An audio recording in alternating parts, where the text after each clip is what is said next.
Hello, my name is Nicole Smith. I am the Event and Communications Coordinator for Spark. We are so happy to have you join us today, especially for this, our first actual panel discussion.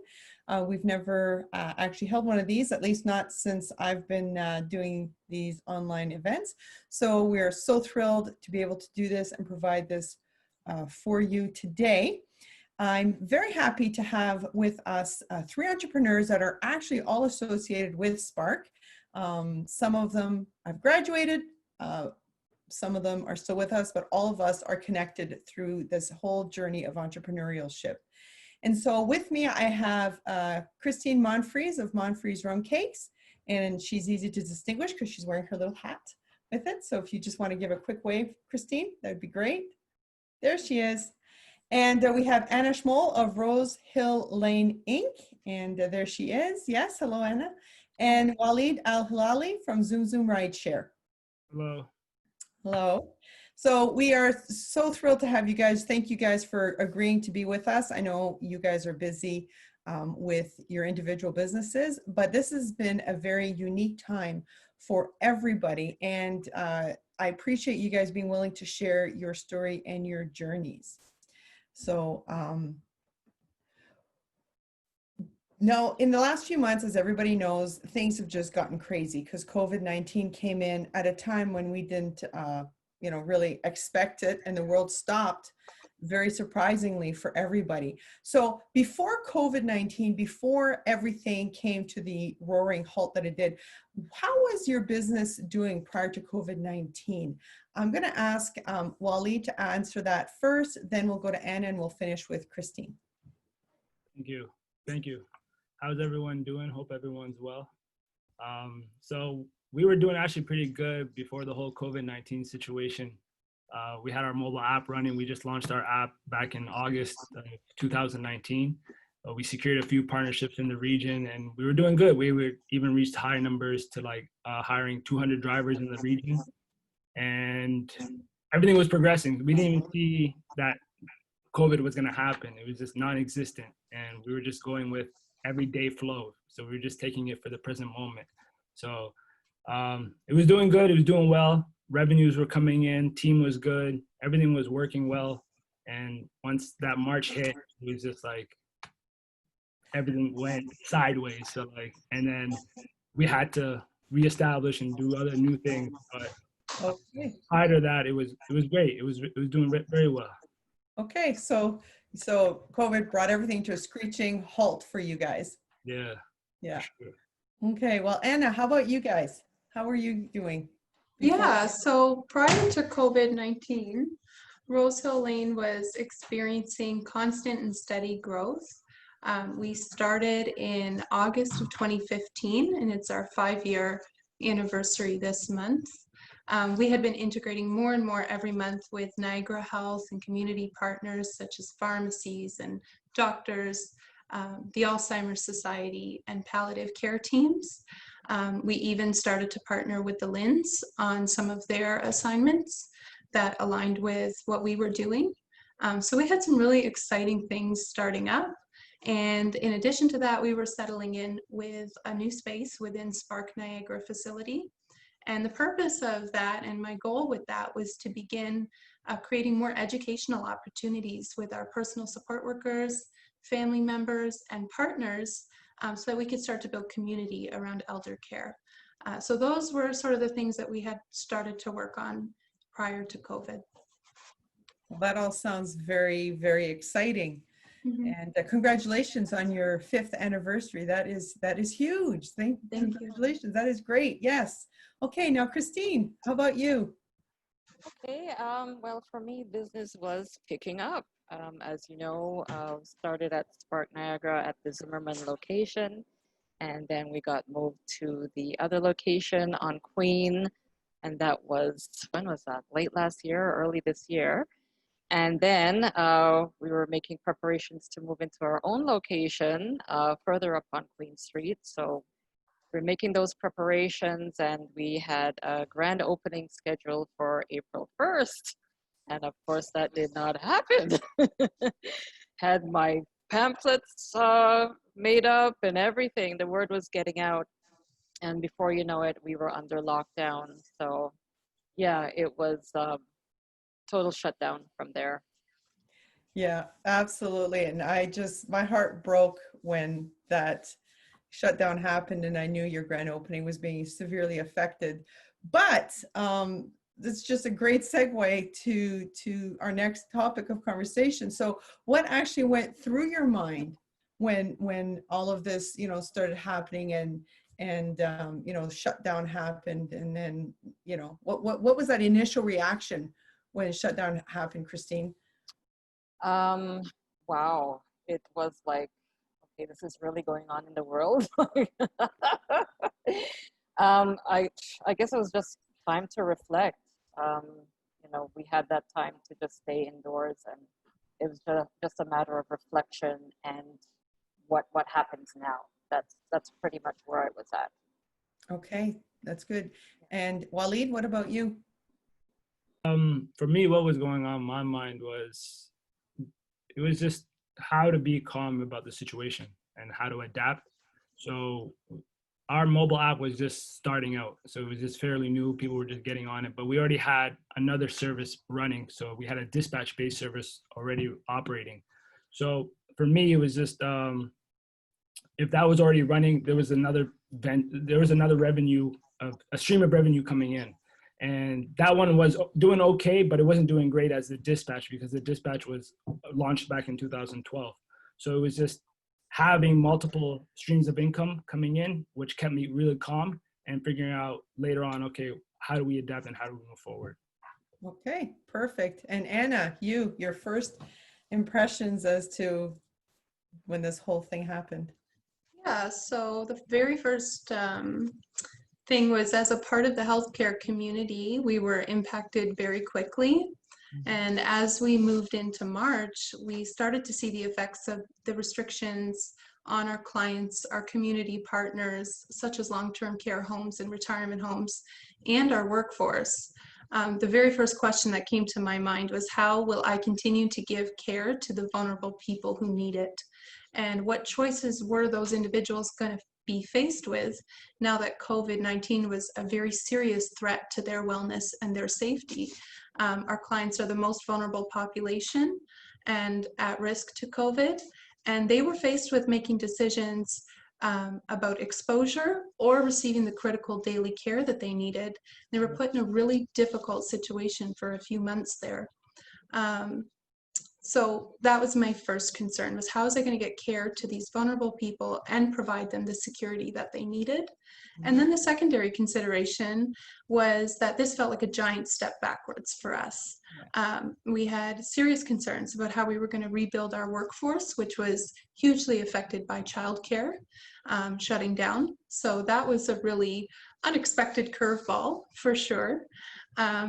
Personal support workers being the core of our service offering, they were expressing concerns about exposure, multi-site schedules, personal protective equipment.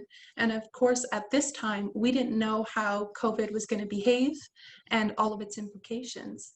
The only thing that helped me was putting myself into a regimen of self-care.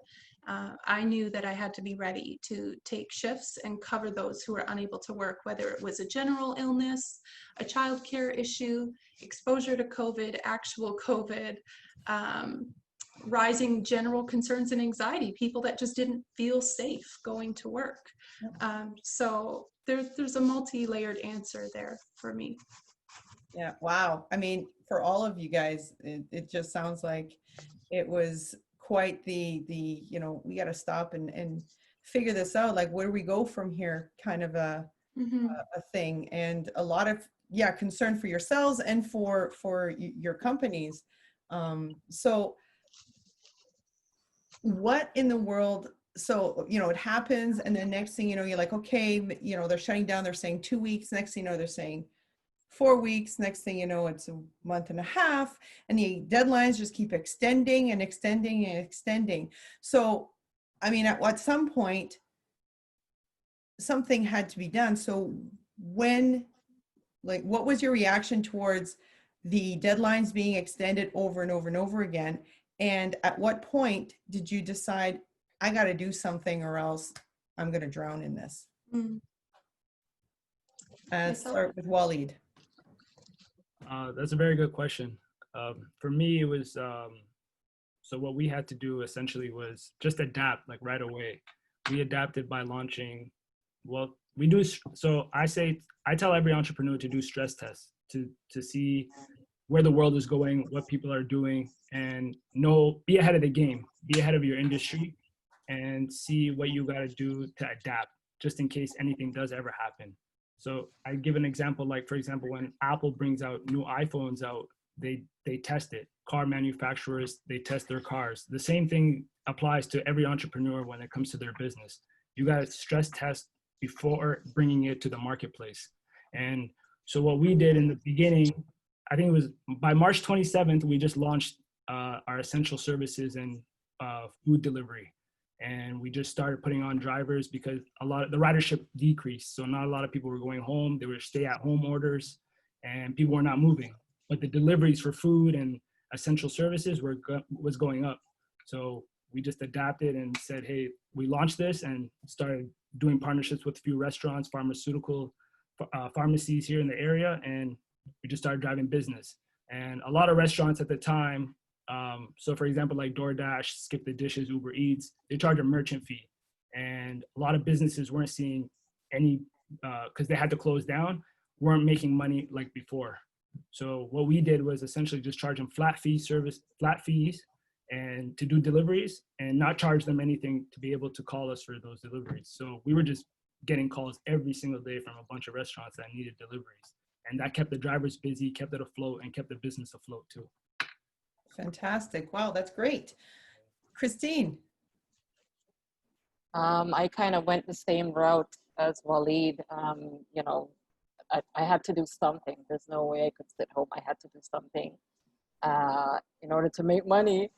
So I know part of my menu was selling patties. So what I decided to do was start selling the patties per box and to deliver them throughout Niagara free of charge.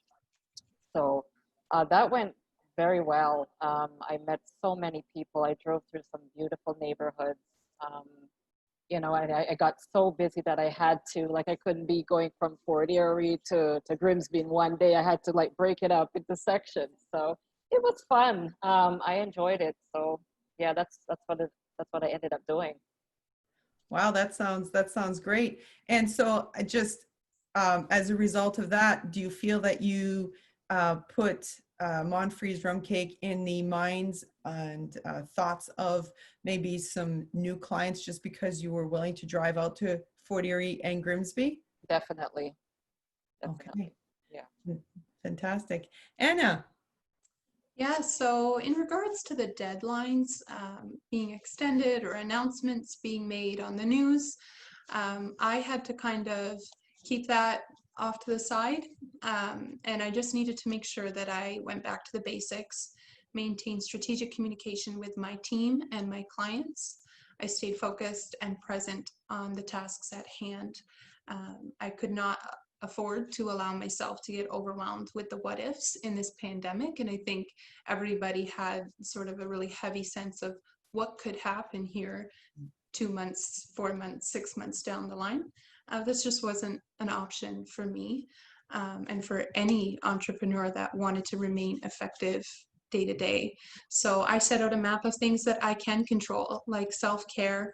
I put together a core team of personal support workers that consistently isolated and remained available.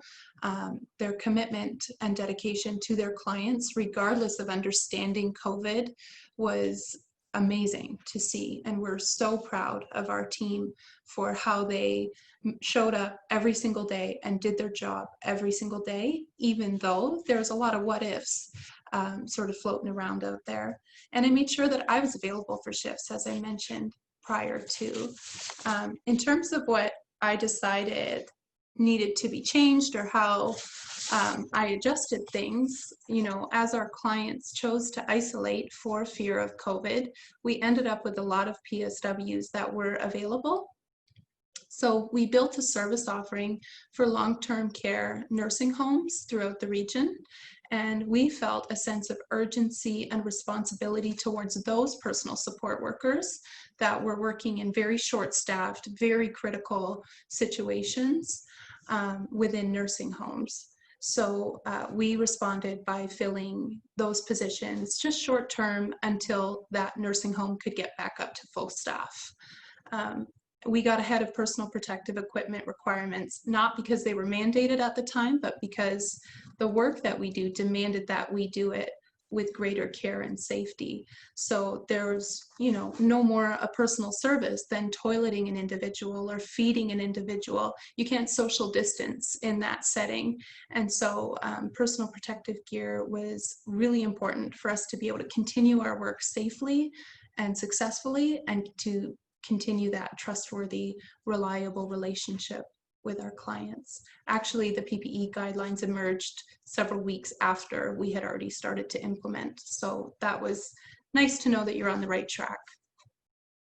Yeah, way to go. That's great. And I mean, it's interesting because all three of you got to experience the early days of COVID from a completely different perspective. We have, somebody who's right in the front lines, who's dealing with clients and dealing with the very real possibility of it and the effects of it, just face to face. And then Christine, you had the opportunity of speaking to people who are choosing to stay at home and choosing to have stuff ordered in, and seeing what that's like. And Waleed, you and your drivers, it was the same thing, but you're dealing with the restaurants who are struggling and trying to figure out how they're going to survive and that kind of a thing. And you guys all stepped in ways and provided services and hope to people through your businesses. So that's amazing. That I commend you guys for doing that. That's exciting. So the question that I have though is, was there at some point a feel of loss? Because you're talking about, you guys have, morphed or pivoted your businesses at some point. So what you were doing, you had to stop or change. Was there a sense of mourning? And Christine, I'm thinking of you specifically, a sense of loss. Mourning's a bit of a strong word, but well, I mean, in a sense, you have to, it's okay to feel sad about things that you had to lose, but at the same time, embrace the newness. So Christine. Right. Well, I'm a very spiritual person, and I try my best to think positive at all times. And I knew that there was some way that we could get out of this. So, I really had to take action. So there's got to be something else I can do. And that's how I said, you know what, let me just deliver these patties. and it worked. So it's about a positive mind through difficult times. Yep. No, that's great. That's great. Waleed? Sorry. So for I, again, not really panic. It was just about how to adapt real quick and real fast. And by being a leader, you got to look at the industry that you're in and see the trends and see what's happening. Looking at the competition, looking how people are perceiving information, and look at how things are changing. And these are the things that help me adapt. And also get into that food delivery and essentials delivery services. I seen the big players are doing it, so I was just like, why not get into that too? Because that's what's going to keep pushing and keep the business afloat, and also consumers happy and the drivers happy, and then the merchants happy as well, all around. Again, by seeing how people move, seeing what they like, and just keeping my ear to the news, the streets, to see what's going on. That's how I adapted and made those positive changes to be able to come up and pivot the business. Cool. So Waleed, in your pivot, were you able to continue to keep all of your drivers going, or just a certain number? The ones that wanted to work. So some of them didn't want to work just because the whole COVID situation they were scared. We had to, like, maybe at least a good 100 were just off. They're like, no, we're not working at all. And a lot of them were all older gentlemen. So they're like 45 and up. So yeah, they're already scared about the whole virus thing. So it was more of the young guys that were on the road working, and it wasn't as much as the ones who were older and stuff. So yeah, we just had to make those changes, but they're shortly coming back. Some of them are coming back as things change. We're making changes in the cars. For example, like all the drivers would have hand sanitizers in the car, masks. some even drivers even put like coverings in the car, so like a whole shield that covers separates them from the passengers in the back and the front seats. So just those changes making things work, and you can't stop. You just got to keep going. Right. Okay, perfect. And Anna, for you. Yeah, it's a really good question. And I think that part of what helped me to pivot, so to speak, was I've always worked with a business coach at least every 2 weeks, sometimes more, which has allowed me to look at gaps that might be coming up, get ahead of industry standards, keep things fresh and looking at things from a fresh perspective. And what this allowed me to do was to be objective. I wasn't allowed to feel sorry for myself for very long because you just have to stay effective every day. And so as an entrepreneur and a small business owner, I think that's one of the things that we can fall into is getting really emotional about these hiccups and challenges, because these are something we've poured our heart and souls into. And, you know, as Waleed said, just keeping your ear to the ground and staying on top of the new things that are coming out in the industry. But my business coach always challenges me to think objectively, and it was really, really valuable to keep thinking outside the box and don't get too crushed by, again, the what ifs, right? Right. Yeah. No, and that's great. That's great. So you guys pivoted your business. So what are the results that you are seeing now from having done that? What does that look like, you know, for your world right now? So let's start with Anna. Sure. Now that we're 5 months in, Rose Hill Lane has rebounded to full capacity. We've re-engaged our workers, and supremely importantly, they've come through this feeling cared for and protected and supported to do their jobs. It's not an easy decision to stop working, and I feel for anybody that felt they needed to stop working, whatever the challenges were that they were facing. So it was incumbent upon us to make sure that they had the equipment and the training and the distancing to do this safely and to feel valued from our clients as well. There's a lot of communication with our clients about what we needed in order to respect our workers and their safety. So just a lot of education, and I think we'll take those practices and move them forward and keep maintaining that type of philosophy. So did you find that your clients appreciated the education that you were providing to them with regards to understanding, you know, the restrictions or the way the job needs to be done now?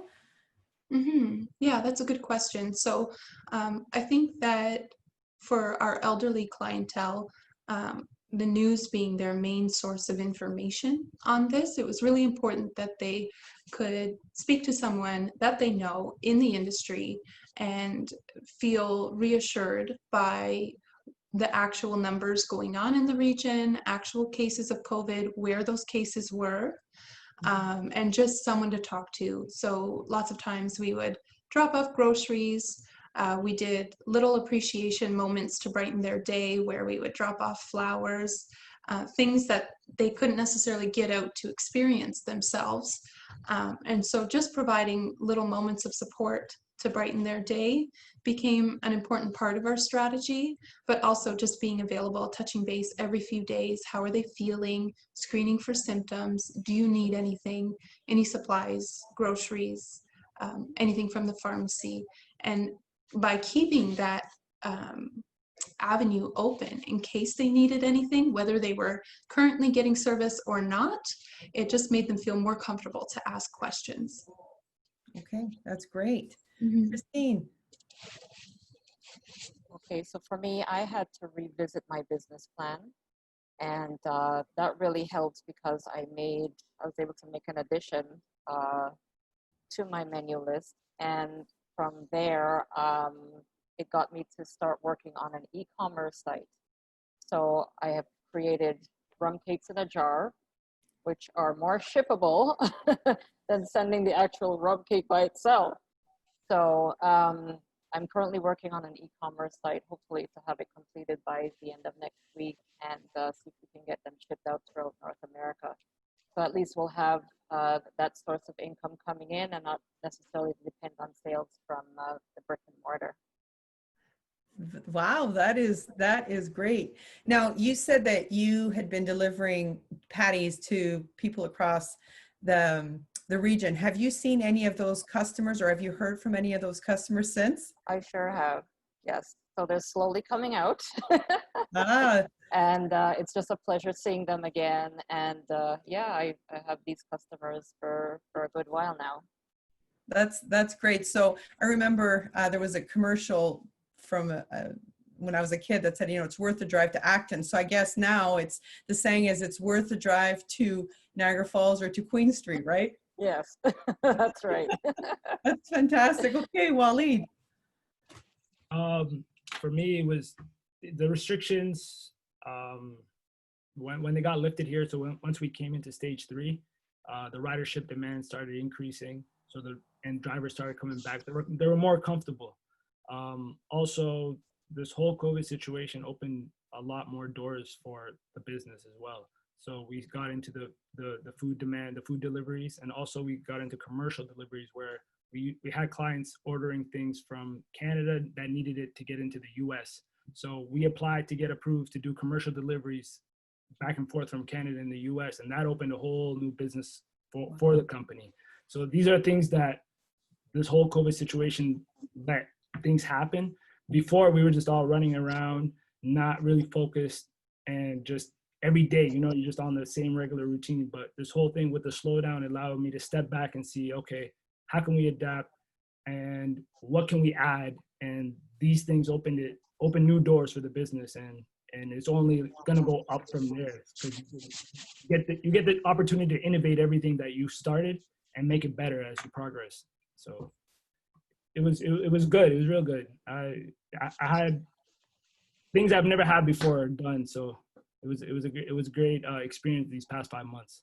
That's great. So you just said something that I find very interesting. You said that because of COVID, you found yourself having to focus, that you felt like you were kind of just running around, and all of a sudden you had to focus. My question is, I'm wondering from the ladies, if you guys both felt the same way, that all of a sudden it brought you into a greater focus. Christine, let's start with you. Oh, definitely, because we were under lockdown, so you had no choice. You really had no choice but to sit down and focus. So, COVID was a blessing in disguise, I would say, because it created new opportunities, new thoughts, new ideas. So it worked out in the end. Okay, Anna? Yeah, I think for me, it just helped me to further define my role, which, as an entrepreneur, I'm sure the others know you can wear a lot of different hats. And for this period of time, I had to wear some very clear, distinct hats. And so I got pretty good at delegating to staff who can do the same, if not better, of a job than I can with certain aspects, and just got really focused and present on what my job was. Working with the Canada Revenue Agency, working with payroll, working with these different subsidies and things that we've been fortunate enough to see. So for me, it just helped me define my role. And of course, with that, the self-care that I needed to engage in order to fulfill that. Okay, that is great. So I guess the next question that I have for you guys is, are you intending to keep this new pivot? Do you find it as it's complementary, or was it just something that is temporary and got you through, and now you're just going to, put it wayside and move forward? Let's start with you, Waleed. I'm definitely keeping it. It's been a great, like Christine said, it's a blessing in disguise.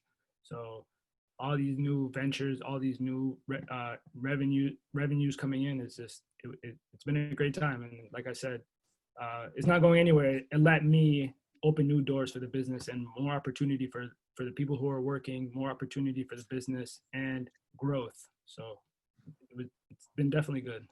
Okay, that's great to hear. Anna. Yeah, so the practices that we've implemented regarding social distancing, personal protective equipment, those are here to stay, at least in the midterm, especially with the vulnerable population that we work with.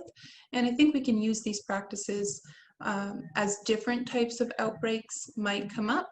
So we're just going to keep our eye on everything that Canada Health is putting out and the Ontario Health Guidelines. We're monitoring the Ministry of Health requirements and recommendations every single day. So in terms of those practices, we'll definitely be following those guidelines. And our long-term care service offering is here to stay. We have been added to a list of providers that can support during outbreaks for over 30 long-term care homes and retirement homes throughout the Niagara region. So it's nice to see something that you think of work out really well. So we're very proud to be able to support the PSWs within long-term care and try to support those residents as they, are exposed to really short staff situations. Wow, that's great. Mm-hmm. Christine. Yeah, so definitely I will be depending on my e-commerce sales for sure. I know it will go well. I've already been getting requests from as far as Germany. So I'm not sure if it'll make it that far. Well, we'll see. It does have a long shelf life though, for up to a month. So it is, anything's possible, right? Yeah, that's right. So I'll be keeping that for sure. Okay, well that's fantastic. And the Jamaican patties are still available at the restaurant, yes? Oh yeah, they're still flying off the shelf. That's important because I know a lot of people, those are a favorite. So we got to make sure that whoever's watching this knows clearly Jamaican patties are still available at Montfree's Rum Cake on Queen Street. Fantastic. Well, this has been great. So, so my question, my next question for you guys is really intended for our viewers today and our viewers who will be watching this on our YouTube channel in the future. And that is, what advice would you recommend to any other entrepreneurs with regards to having to pivot their business? Let's start with Christine. I would say, well, this pandemic is a prime example that anything can happen at any time. Yeah. So always have a plan B in place, prepare for anything. Stay calm and just take the time to point out, what can be done during a crisis or anything that's going on. So, do your research. You may want to get in touch with your small business association, speak to a mentor, something that will help you to move forward. Okay, those are great words of wisdom. Waleed. I tell entrepreneurs to always look to the future and always innovate and bring in technology if you can to your business. That's the way I see the world going, is going into the technology industry. Like Christine, for example, went into the e-commerce, which is everything is going into tech, like going forward, moving forward. And also that content is key. I believe like every company right now is a marketing company. We're in the communication business and people got to connect with you. People want to see they want to see the entrepreneur itself in the front lines. Just like Anna said, like all of us, we're wearing a bunch of hats trying to get things done and doing a lot of things. So once you can cross that barrier and connect with those people, you'll win. People can start trusting you. People will know that you're there in the front lines doing the work, and they'll come spend the dollars with you. Okay, that's great. We even have a thumbs up on that one.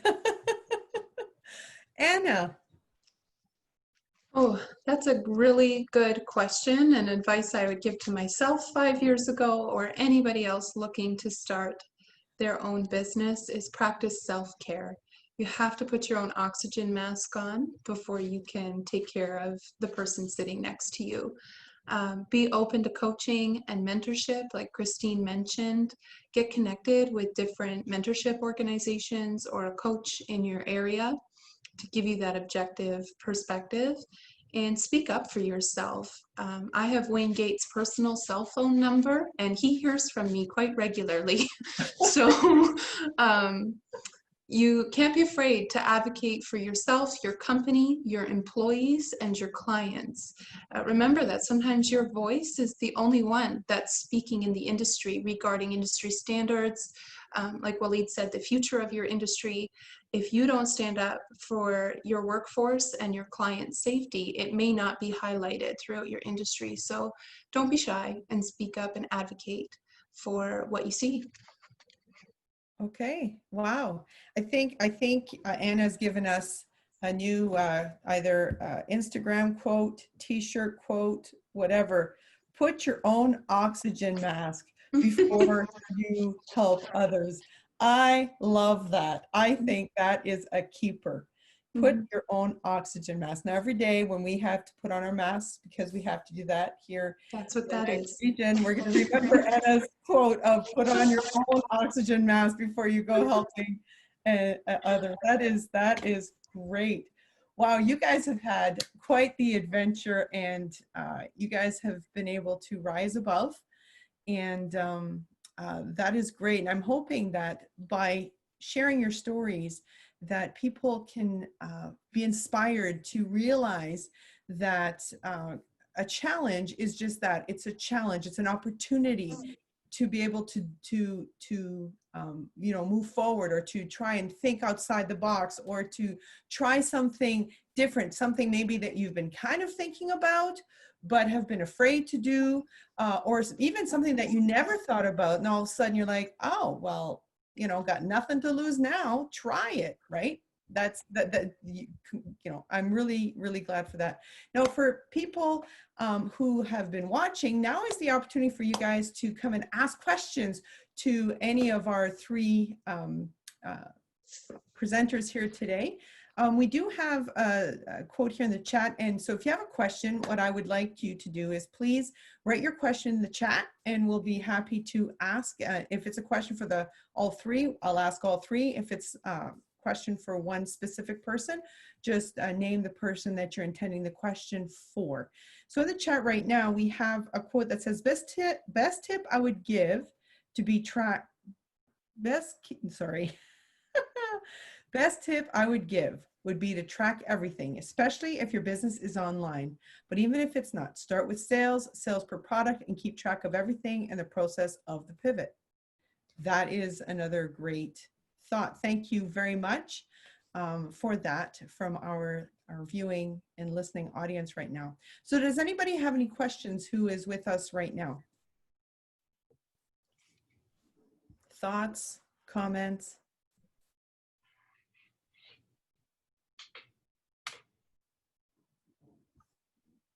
It's a quiet group. That's okay.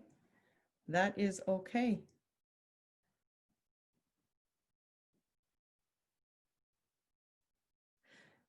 Okay, well, we don't seem to have any questions, or while people are thinking about their questions. How about the three of you kind of maybe give contact information with regards to your business, if anybody wants to contact you or contact your business for whatever. Why don't you give people, you know, access to you guys? So let's start with you, Anna. Sure. So again, the name of the business is Rose Hill Lane. Our website is rosehilllane.com, and you can call us. Our 24-hour line is 905-328-9803. And you can reach us by email at mycontact@rosehilllane.com. That email is through our website, or you can just independently email us. Fantastic. That's great. Christine. Okay, so it's Monfree's Rum Cakes, located at 4606 Queen Street in Niagara Falls. We are open from Wednesday to Saturday, well, Wednesday to Friday, 11 to 5, and Saturdays from 11 to 4. Okay, that's great. And Waleed? So the business name is Zoom Innovations Inc. You can find our mobile apps in the App Store, Google Play Store, under Zoom Innovations, both driver app and rider app. So if there's any drivers here that want to work and make some part-time money, you're more than welcome to. And also, if there's anyone who needs affordable rides around the region, there's the app as well. And our website is www.zoom.cab. And we're on Instagram and Facebook, just Zoom Niagara. Fantastic. That is great. And yes, so as you can see, we're getting some feedback from the chat. We do seem to have a question here. I've noticed that most businesses, especially online, are seeing a small drop in traffic, mostly due to people being less scared of going out and doing business. Is it true with you guys? Let's start with you, Waleed. So the question is, I've noticed that most business specific online are seeing a small drop in traffic. It was like that in the beginning. So it was decreased in the beginning because all the stay-at-home orders, and people were just not moving anywhere. But now that we're in stage 3, people started using the mobile app more, just because it's contactless payment. So people are just putting in their credit card or debit card on the app and not doing any interactions with the driver. And a lot of them are all sitting in the back seat, masks on, driver has the mask on, hand sanitizer. So it's decreasing right now. The ridership was dropped about 40% during the month of March, April, and May, but now it's decreasing and we're back at like 75%. So Okay. we're looking at an increase right now. That's great. Okay. Anna. Yeah, so we definitely, as I mentioned, saw a drop in March, and that was just out of fear for our clients, having fear of their safety and having to choose between exposure and their own critical care. But part of how we did use virtual connection is by Zooming with our client family members and just speaking to them on an ongoing basis to make sure that we were providing that education I had mentioned and, you know, keeping them apprised of what our practices were and how we were working to keep them safe. So in terms of that virtual piece of the question, we had the ability to do that with them. Fantastic. That's great. And Christine. You're Already unmuted. It varies in regards to sales. I felt that I was making more sales when we just opened in June as opposed to now. So I guess people were just really wanted to get out then, and now they're back inside. So it varies. Some days are better than some. So. Yeah, well, that's interesting. Now, Queen Street recently had their shut down the street and go see the restaurants. I can't remember what it was called, but you know what I'm talking about. Were you part of that? Was that? Yep, I'm right in the midst of it. So, you know, our street is blocked off. Is it helping? I'm not sure. I think people get frustrated to know that the street is closed. They don't know why it's closed. And they don't want to park elsewhere. They think they're going to get a ticket, you know. So I'm not sure if it's helping. I know what the BIA is trying to do, you know, trying to get people out, but I don't know. We're still waiting to see what's happening. I think maybe an ice cream room cake would be good. Maybe that'll pique interest. Yeah. Your summer offerings. Remember when ice caps were only available in the summertime? Well, that's right. Well, it's greatly paired with ice cream, so yeah. Fantastic. Well, if just looking to see if there are any other questions. Okay, so here we go. And to anybody with online business, is that drop being seen or not really? Is the next question. So the drop that we were just talking about, are you seeing it online as well or not? Waleed? Not, it's like I said, it's increasing right now. So we started back in March and stuff. We stopped doing advertisements. So we didn't do any ads. We paused on a lot of the marketing. I had to cut costs for the marketing as well, just because people weren't moving. Right. Back last month, I got back into it and just started put on that marketing hat and started doing it myself, started communicating with the clients more, being in touch with them more, calling them. And that started driving the online business. And now we recently just put up ads and stuff just because it's opened up and people are moving. So Okay. Okay, great. That's fantastic. And Christine, your e-store is not up yet, but it's coming. Exactly. So Okay. still working on it. It's like halfway done, and the goal is to have it completed by next week. So Fantastic. Okay. And Anna, are you, you don't have any online services? I mean, you know what I mean? Yeah, no, we're very much in person, side by side. So we improved our online form of communication using DocuSign and Zoom, as I had mentioned, which helped to keep us safe and the clients less exposed, which is really important. But we don't have an online product. Okay. No, but you know what? Making online options available, I think, is as important in this type of a situation as, having an online product, especially in your case, Anna, because you're dealing with people, and fear is a real thing, and it will drive behavior. And so if you can do something to lessen the fear, then of course the behavior is going to adapt and work in favor for you, right? And Precisely. yeah, so that's great. So I'm just looking if there are a last chance for questions, ladies and gentlemen, as we are getting ready to wrap things up. And just making sure I haven't missed any because the chat disappears as I look through. Okay.